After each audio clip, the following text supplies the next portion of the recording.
ஒரு தெய்வமும் நமக்கு நிம்மதி தரமாட்டேன்னு கவலைப்படுறியாம்மா? உன் கண்ணீரை துடைக்க ஒரு தெய்வம் இருக்குமா?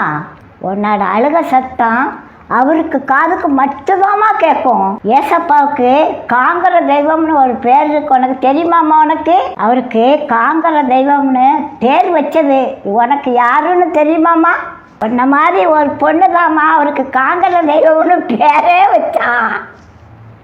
ஆகார்ந்த பொண்ணுதாம்மா அவன் மகன் உயிருக்காக கதறி கதறி அழுவான். அக்கம் பக்கத்தில் இருக்க ஆட்களுக்கு யாருக்குமே அந்த சத்தம் காத்துல விழலை. ஆனா கர்த்தருக்கு அந்த சத்தம் கேட்டுச்சுமா.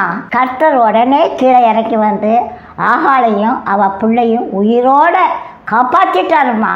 அந்த பெண்தாம்மா கர்த்தருக்கு என்னை காங்கிற தெய்வம்னு பேர் வச்சாமா.